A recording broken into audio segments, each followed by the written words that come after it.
Hey guys, Var here. So, decided to start recording today to talk about how I personally deal with American teams while playing 87BR. In this example, I'm flying the F-86F-2 Sabre, and at this point, if you've played 87, especially on American servers, it's no secret that American teams aren't exactly the best. So, your teammates, you're gonna be dealing with teammates taking bombs. You're gonna be dealing with, a lot of B-57s, A4 Skyhawks, F9Fs, stuff that's not exactly competitive in terms of being a fighter. And the way that most of these games are won and lost is who gets to snowball the entire team at the start of the game. And so the way that I deal with this in the F-86F-2 is usually by playing aggressively, or as aggressively as I can without dying. So I'm going to be taking a look first at a 7-kill game today, then I'm going to be looking at a 5-kill loss. That's what happens when you get overwhelmed, and if you make just one mistake, pretty much, you're going to be wiped out. Oh, here comes an invisible missile from the Super Mystere. And I'm going to be talking about what goes on inside my head as I'm trying to deal with taking down as many of the enemy team as fast as possible to stop a snowball effect from happening. So we're going to be talking target priority today, as well as basic maneuvers that'll help you get out of sticky situations. So I see the SEAL 13 coming in. I know that he needs to die because in combination with the Super Mystere and with the MiG-15 over there, if I have a SEAL 13 in the area that can run me down, I'm going to die if they decide to look at me, and there's a good chance that they will if I don't kill that guy. So we take the SEAL 13 out of the picture, then we take what I think of as a target of opportunity. So the SEAL 13 in this instance is a calculated target because that plane is something that I need to get out of the match before it takes me out, because it's essentially me. It has a more powerful engine. It's going to be able to match every maneuver that I do, and the only thing that the F2 Sabre has of the CL-13A is the guns, which are admittedly pretty good. So that was a calculated target. So in the background here, F-86K comes in, you get a decent shot on him, severe damage, you got to take him out. And so it's the difference between a calculated target and one of opportunity, where the Mystere comes along. I see that the Mystere was stalling himself out back there, and so I decided to go for the Mystere just to take him out and get as many kills on the board as possible at the same time. Now with this LIM 5P, notice how I'm using the C key to look around, and I'm using my keyboard to navigate my plane at the same time. So I'm managing my situational awareness. Now you're going to see my situational awareness degrade here as I'm focusing on getting the kill with the MiG-17PF. But even as I'm following him, I'm keeping an eye on my mini-map to see if there's anybody creeping up behind me. Because usually your teammates will have enemies spotted as people creep up behind you. So in comes the Super Mystere that I saw on the mini-map, and I was already aware that he was behind me because I've been looking at my mini. And even as I'm looking at him, lining up a shot, put too far to the left, I'm also aware of that MiG-15. So my dodging strategy here is going to be go down, and if he had come at me, it would have been going down and trying to bait him to come down after me, and since he was faster, he would have come out in the front. And so I would have had a chance, even though I haven't even had time to really talk about the characteristics of the F2 Sabre, which is probably the plane that you should be flying in terms of grinding out America at this tier. The F-86A is pretty decent, but it gets up-tiered a lot. The engine's pretty weak. The wing slats do make it turn very well, but your acceleration is pretty bad. I've flown the plane a lot. It's my favorite plane in the game, or was my favorite plane for a long time. So when I tell you that the acceleration is not good, the acceleration is not good. So again, targets of opportunity. We try to take out the Super Mystere because it's a bigger threat than the Mystere 4A, but the Mystere 4A is floating right in front of me, and I'm not going to trust my F3H to take him out, because in the event that the F3H dies before he takes out the Mystere 4A there, then I'm going to be in, I thought it was going to be a 1v3, but I'm going to end up in basically a 2 versus 3 with an F9, F8 on my side versus a Super Mystere, Mystere 4A, and a MiG-15 BIS, which is not the type of fight that I'm going to end up on.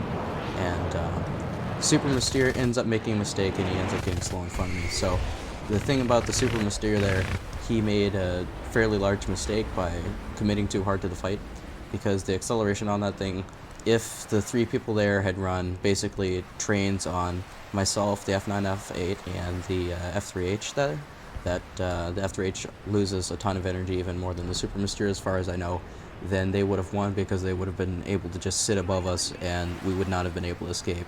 Probably both my teammates would have died, and then I wouldn't have been able to help out if they had managed their energy more correctly. And that was the fault of all of the players in there, the MiG-17 that got himself bogged down early game, and the Super Mysteer and the Mysteer 4A. So right now, I have a MiG-15 BIS sitting above me, so I'm going to try playing aggressive. I'm going to try something out really quick. This is something that you should not be looking to do if you're not feeling very confident, if you don't start with a lot of speed, because the MiG-15 BIS will dust every single saber in a low-speed dogfight, and that includes the SEAL Team B. So what I did there, and feel free to rewind, is I got into a position where I could pull up outside of where his nose is going. And you have to have speed for this, because if you try to pull up into his guns and you don't have enough speed and you don't judge their trajectory correctly, you're just going to die. And that was risky. For example, if he had decided to air brake, then he wouldn't have been going so fast that he overshot, and he ultimately might have killed me in that maneuver. But I was just trying to see, what is he going to do? Now, eventually, yes, the F9, F8 there does missile the MiG-15. He reacts too late. Probably was a ghost missile. There's been a lot of ghost missiles this update. And in fact, you might see one or two as we segue into the next games here. But the fault of the enemy team that allowed me to win there is they did not exercise correct target priority in sending at least one guy to run me down and then keeping the other guys quick enough. Now, it's very difficult to do when you're not coordinating as a team, but when you're in this type of situation as an opposing side, let's say a red side player, if you notice an F-86F-2 that's just getting to run around unmolested, you have essentially two options. And this also applies to other areas of the game where you have a bunch of free frags, but you have one or two guys that know what they're doing, and they're trying to stay alive and maintain their positions. So you have the choice of, A, I'm going to run after the guy that knows what he's doing, and basically you're probably only going to get one kill, because you're only going to be able to run him down, and you're not going to get the free kills. But you have to make sure that somebody's keeping him occupied, or at least keep an eye on him, using the C key, using the keys to maneuver yourself in such a way that you're going to be able to make sure that you don't die to him, and then clean up the easy frag so that it's now your entire team versus them. And then R2Y2 here, it's basically just a, it's free. R2Y2 decided to go back to base. He was ground pounding. Again, this is an instance where ground pounding, going after AI targets, there's a few maps where it's very easy to force a ticket wipe. But this was not one of them, and the R2Y2 not coming in to help could have been the difference between victory and loss for them. So again, it's good to focus on being a fighter. If you don't focus on being a fighter, your experience in American 8-7 is going to be absolutely miserable. So let's move on to the next game.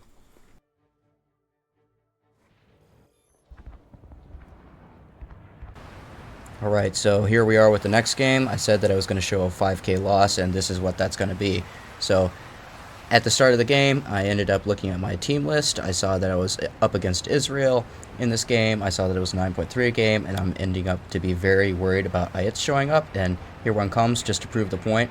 The IET has a very dangerous missile kit. It has the best performance for any Skyhawk. It has 2 AIM-9Ds and 2 Shafir 2s, and he proves the point. He eliminates my Seahawk teammate, and I'm aiming towards him as I want to kill him. In the event that he makes a mistake, that's a big target to take out. But the MiG-15 is coming at me. The IET is ending up coming back towards me, and so I decided to take the head-on with the MiG-15 and commit longer than usual, as I can't end up in a 2v1. I will die if the MiG-15 is competent. Luckily, he flies straight into my routes, and I get my engine pointed away from the IET so that his missiles will not be able to lock me, as they would essentially be undodgeable if fired in the correct aspect at this altitude. I don't want that to happen to me. So we're going to forget the IET for now. I'm going to remember that he's pretty competent. He's not throwing his plane away. He's trying to be effective in the match. And so I need to get the ball rolling on this team wipe here. And I decide, instead of the F-40 Sabre there, I decided to pick the 163. It's a bit of an easier shot for me. And the 163 is an aircraft that's extremely dangerous to me and my team because of how ratty it is, how it can stay on your 6 and essentially be very difficult to hit. So we take him out, severe damage on him, and then the A4H here, I don't see what I get because of the aircraft destroyed mark, but I do get some kind of hit in on him, and I decide to continue after him. He's chasing my teammate, and as you can see, I'm looking around me to see if I'm getting snuck up on from behind, from the side, from anywhere, and continue following the A4H, and this is where things start going wrong for me. So I start bidding my shots against this Skyhawk. Crit. If I'd shot there, I might have killed him. The game might have possibly gone differently. But anyway, the IET has decided to come back for me. I dodge underneath him, The missile barely misses me, and let's pause this and take a little bit of a look at what I did here. So I started by dodging downwards towards the ground, because every ARB player expects their opponent to dodge low rather than high, since people learn quickly that going upwards will drain all your speed and make you an easy shot. So that makes them think that I will continue going underneath them, and they roll upside down so they can use positive pitch and pull more lead. So that when I see that and commit to that, that's when I roll outside and pull up. And once they've committed to rolling upside down to hit me going underneath them, they can no longer hit me as I pull above their nose. And as far as I've found, this is the most effective break turn strategy in the game. It's something that every player should have in their toolkit. Now, there is a time and place for breaking upwards, but that's outside the scope of the video, and it's a maneuver more suited for MiGs anyway, since they have much better handling than Sabres do at the speeds. So anyway, continuing on, break the G-lock, and notice that I look behind me to see if they turn around for me. They don't, so that 40 Sabre directly in front of me, he will be my next victim, and he's going to go down. So far, so good. We're doing well. I look around, I make the choice to go right after the IIT, and I see that he's distracted with my Sabre teammate, so I want to get him out of the match. And I still think that up to this point, I've been making somewhat valid decisions. Now, in hindsight, I should have gone for the furball, but that could have easily led the IIT to latch onto my 6 and then put me into a defensive posture, so who knows. And I decide at this point I'm going to turn back around after the IIT and see if he'll turn in front of me and I can take him out, but he doesn't. And he keeps running away, and he's going to utilize the superior acceleration. Maybe he's even using the rocket boosters that the Skyhawk gets. If you don't pop them on takeoff, then you can save them into later in the game to give you an acceleration boost. And I decide I'm no longer going to continue after the IIT. I'm going to go back and try to help my team. And this is where I start making worse and worse decisions, as I'm trying to capitalize on getting a few easy kills in front of helping out my team. So you can see a few of my teammates are alive back there, and they will not be alive for very much longer. So right here, I'm going to chase after the A4H, and the A4H seems to be going RTB, or he's going after the Buccaneer, and the Buccaneer is not a big help to my team. So I chase the A4H and shut him down. That's taken a couple of seconds, and it's taken a little bit of turning. And here comes the F-84F, and the F-84F is not a big threat to me, and going after him is the biggest mistake of the match and possibly what ended the match. In hindsight, if I had gone after the furball there, I might have been able to do something, might not, but it's certainly a better chance than what's about to happen with chasing the F-84F down, sparking a bunch of shots, and wasting a lot of time and speed and position on this useless plane when I have teammates to help. And so spark, spark, spark, and pretty soon I'm going to look behind me here and discover that basically the entire enemy team, or what's left, is coming in on my 6, and at this point it's essentially a done deal. The F-84F is going to bail out after I miss even more shots, and 3 people are coming in on my 6. It's a CL-13B and an Alpha Jet, and I'm about to make a mistake with an Alpha Jet in a second here. It's the opposite of the good dodge that I showed you before, so take a head-on with the Alpha Jet, get out of the way in the head-on. CL-13 is going to come back towards me, and I'm going to pull into the CL-13 to deny him the shot, and then I'm going to pull into the Alpha Jet, but I'm not going to commit to the Alpha Jet. I go halfway, and I end up pulling back in front of the Alpha Jet. This is what you want to avoid when you're doing a break turn, is pulling back in front of them, because that gives them such an easy shot. CL-13 comes in, go for the head-on, miss the head-on, my tail control gets knocked out, and the Alpha Jet will end up finishing me off.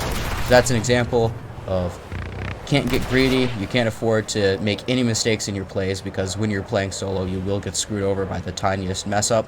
It's pretty tough as America, and of course, you can do well for yourself on a loss. You can get an ace, you can do well and put up RP for yourself and points on the board, but you have to play extremely tightly to win. So let's get on towards the next game, where I show you the easiest remedy to that, which is to grab a friend and play with a squad mate, or 2 or 3, to eventually end up winning those tight games. And here I am in the next game, and spoiler alert, my entire team, all 14 of them, are going to end up getting 1 kill between them, and me and my squad mate are going to grab 10, and we're still going to lose this, but it's going to be a good carry. Now MiG-15 is going slow in front of me. He told me later that he had a frame drop, so it's all good. But keep in mind, if you're a Sabre and you're going slow in front of a MiG-15 in that on, you could get sprayed down like that. So do be careful. If you're not going quick enough to the head-on, it's best to duck under their nose, force them to roll over, pull that dodge trick. But if you commit into the head-on, then it could go badly for you. Now I'm looking around. I see a bunch of jets underneath me. I suspect that they're more unspotted. I see a 163 up high. calling out to my squad mate. Now my squad mate here, he's going to come in absolutely clutch for me. And he's going to do that not by getting a bunch of kills, but he's going to wind up distracting a lot of enemies that otherwise would have focused me down and ended the game for me. So I decide to dive in. I'm going to try to get the ball rolling. Like I said, in the F-86 Sabre, what it's good at is getting kills at high speed, and you need to utilize that ability to the fullest as early in the game as possible, because if you do not get the enemy team's advance at least slowed down, you are going to lose probably 65-60% of your games just based on the momentum of, it doesn't matter how good you are, it's extremely hard to win or impossible to win when you have 4 guys on you at once. So I picked the F-86K here, missed a couple of shots, and my situational awareness here isn't the greatest. Fire a little bit, those stealth rounds come out, he doesn't dodge, it's a critical hit. And I'm going to wind up sparking this guy a whole lot more than I want to. I'm going to continue chasing him down, as I see that with the crit I should be able to catch him. He's making maneuvers and he's draining his speed there and allowing me to cut him off, and he's slowly starting to panic. So I'm just trusting in my squad mate right now to stay alive. And A4E gets spotted at 3 kilometers, excellent spotting system. Tap on him. I was already ready to get out of the way before I saw that he had the gun pod, but especially after he saw that he had the gun pod, because I don't want to throw away my plane like that. I get even more sparks on the F-86K. Feels like that plane is built like a tank, but it doesn't matter because he's so damaged that I'm going to be able to loop over him and kill him. And as you can see in the background, my teammates are currently going down like flies. A hit comes in, I don't know if that missile was for me or not. Ends up missing. Another missile ends up missing my squad mate, so absolute MVP squad mate right there. Someone misses the IET in the background and I end up going head on with the MiG-15. I'm just reacting right now. Try to get a shot on the 163. He dodges in a little bit and I shoot too high. So unfortunately I've missed a few passes and I've wasted almost all of my ammo almost half my ammo for just 1 kill. But things will start going better for me here. And I see the IET here, and this is a calculated target, not just a target of opportunity, because he absolutely has to go down. And unfortunately, with all that maneuvering, I've wound up getting slow, and I'm going to have to end up doing some pretty severe maneuvers here. I can't break turn, because if I do, the 163 will end up behind me, and that's something that I will never get off my 6 and die to, so I have to roll around in front of the MiG-15. And one of the big things in the Sabre that you can use to your advantage is tapping the negative pitch key.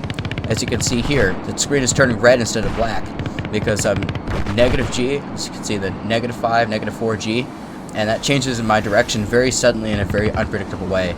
And the smoke is also helping to get me out from this MiG-15 BIS. I'm just putting the nose down. I'm trying to run the 163 out as hard as I can. Fortunately, MG151 has horrible muzzle velocity, so I'm not too worried, but we are under some extreme pressure. MiG-15 BIS, luckily, isn't too present anymore. It's just the 163 trying to run me down with those horrible guns. Now here's the thing about the F-86F-2 and other Sabres.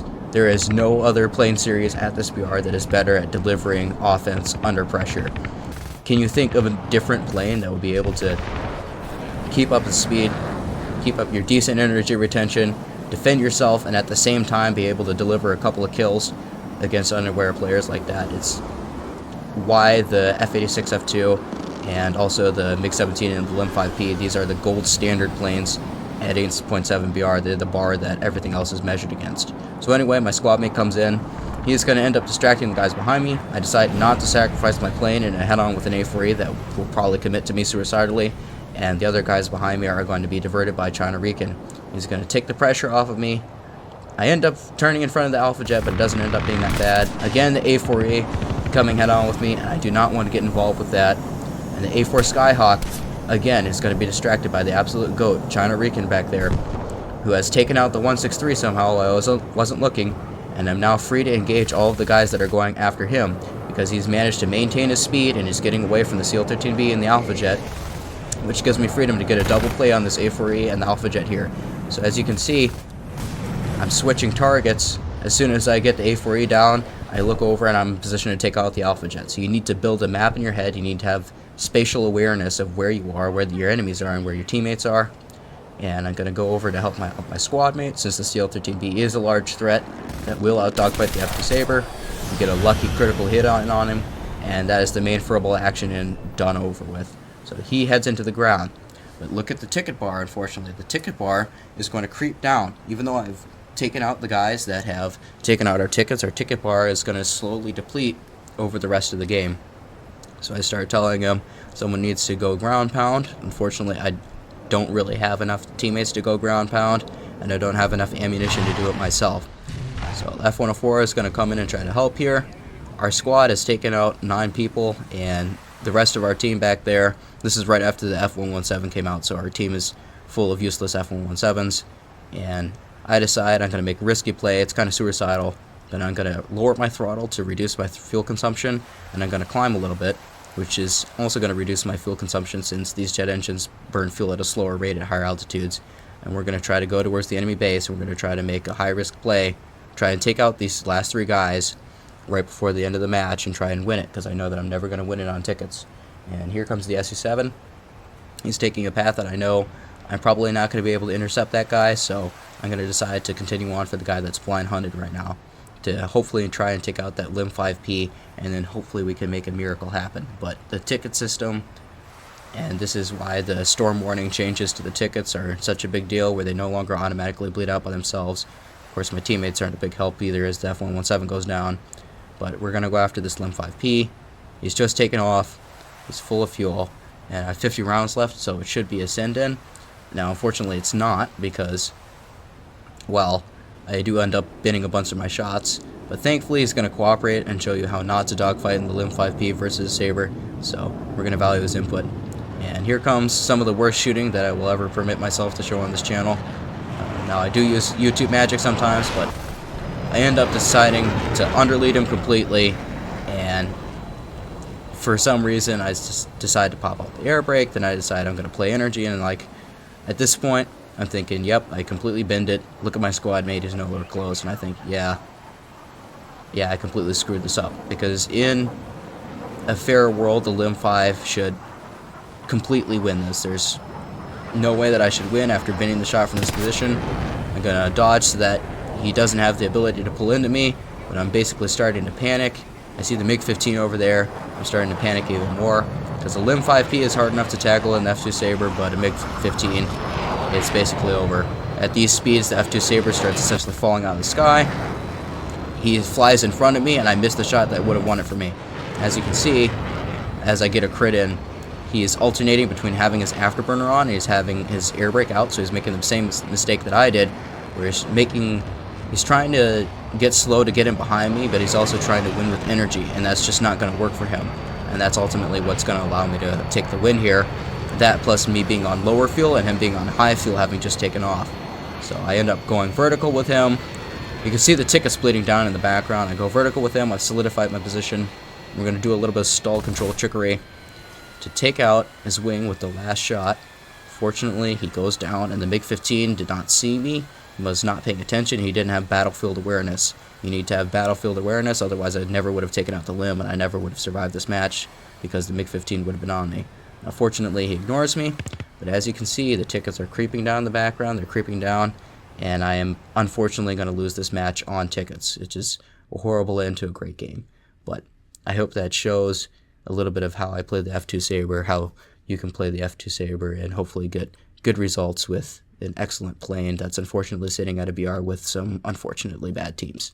So, thanks for watching.